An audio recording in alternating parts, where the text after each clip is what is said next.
Hi everybody, Rachelle Jones, Grief Recovery with Rachelle. So I'm not sleeping and I figure, well, I might as well do something useful. So it occurred to me that I need to send out maybe a couple helpful practicals for your family or for you just to be using with anyone around you. So not sleeping. Something it's totally common, totally normal with grief to have your sleep affected, right? And it's going to stay that way most likely until I do something about it. So today, hey Maddie, you're on the road. Hi. Are you? I hope you're being safe. And you're part of the reason I thought of this morning. So part of the reason. Another part of the reason is I get up and I wash my face and not sleeping for a few days. You know, I'm 40 now, so my skin is starting to show that. You're welcome. I just woke up like this for the most part. I did have to put my eyebrows on. So I wash my face and I'm thinking, oh no, skin, you're not going to do this. And get my little oil that I put on and put a drop of On Guard oil. If you know doTERRA, On Guard oil, put a drop of there and I shoo, shoo, shoo. And I thought, you're not going to get crazy on me. And basically I just tried to burn my skin off. That hurt. Because without thinking, I do weird things and sometimes dangerous things. It was not dangerous, but it didn't feel good. And that's the thing about grief. It can get in there and take our awareness. And so you, my friend Maddie, hi Jen, you're part of the reason I thought of this. I thought, it's the weekend. What are people going to be doing? They're going to be going places and doing things, okay? So basically this is going to be like a few essential practicals to help keep or create or just maintain a safe place for you and the people around you, okay? There we go. So the first thing is, I know this is going to sound, oh, by the way, I have a friend, in case you didn't notice. My husband and son are gone, so I couldn't use them as props, and my daughter, I feel like she's too young to be on social media right at this age, so I'm just not comfortable with that. So I searched the whole house, and I found a friend. So the very a couple practicals to use in your home or with your friends or the neighbor, the stranger at the grocery store. Who cares? Some stuff. Sometimes when we see someone crying, we want to soothe them, right? We want to help them feel better, and so we reach out and we grab their arm. We want to soothe them. We hold their hand, and I know it's really hard. This is going to be something totally different than you've ever heard before, but it's something we talk about in every single grief recovery method class, so I thought it'd be important to share here. When someone has an emotion pop up, tears usually, we don't want to reach out and touch them because they're feeling a process. And so when I touch them, it interrupts their process. It takes their mind from whatever they're feeling and puts it over here. Now I'm distracting them and pulling them out of their wave of emotion. And every time we do that, in part, we end up in a grief recovery method class because we've been stopped from having those waves of emotion. That's us actually going through some parts of the pain, but we stop it and we interrupt it because we want to soothe them. We want to help them feel better. And I want you to consider to not touch them, to just let them. Sit next to them when they cry. Hey, cousin, sit next to them when they cry, but don't interrupt them, okay? Let's just sit next to each other, and then when they're all done, we could say, thank you for sharing. Feel that. You feel the emotion they just shared in front of you. When they're all done crying, are you accepting hugs? Would you like a hug? Right?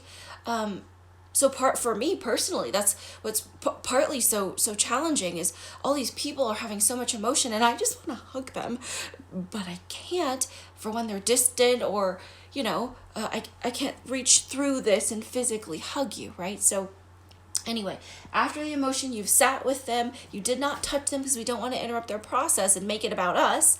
We want them to have their process. So I'm going to offer a hug.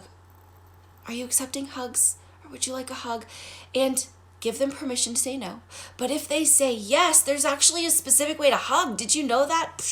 Mind blown. Good morning, Nicole. So if they say yes, that's why I have my friend here, my prop. So if they say yes, this is the improper way to give a hug. Who knew? Huh. So the improper way is this. Oh, I know.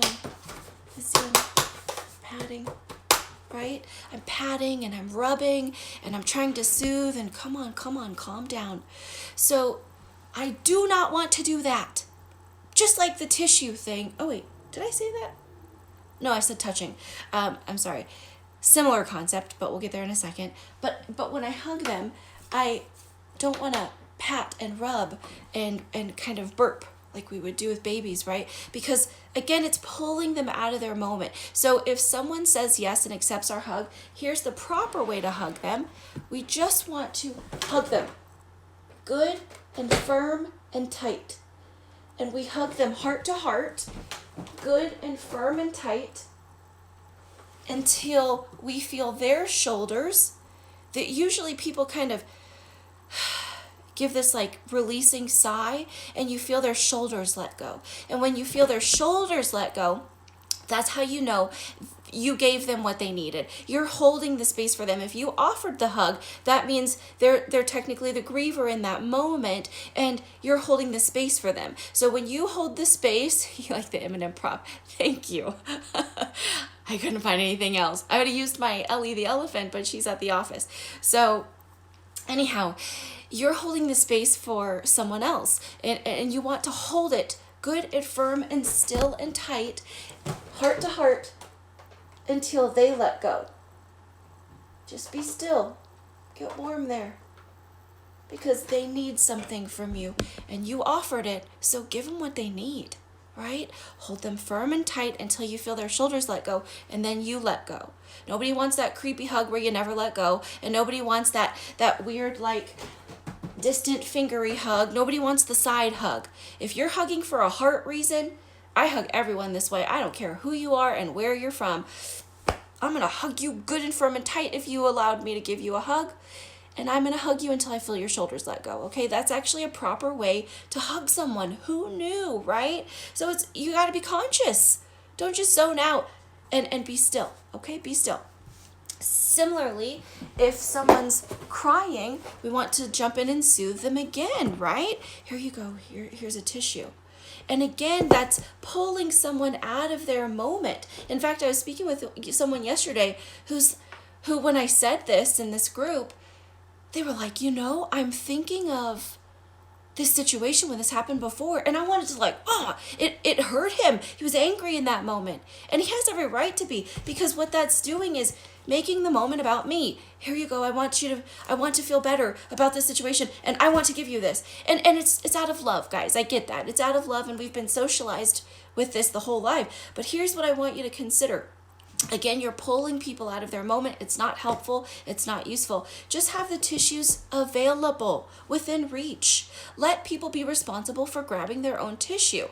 If your child is like 1 or 2, and if they're, throwing a fit or really hurting, try rubbing their nose in the moment. They're going to thrash and throw a fit because it's not right. Their guts know that. They were born with this. We were all born with this, but we lost it with training, with incorrect and unhelpful training. So just have the tissues nearby, and if they want one, they can grab them. If they start doing like this, let it happen.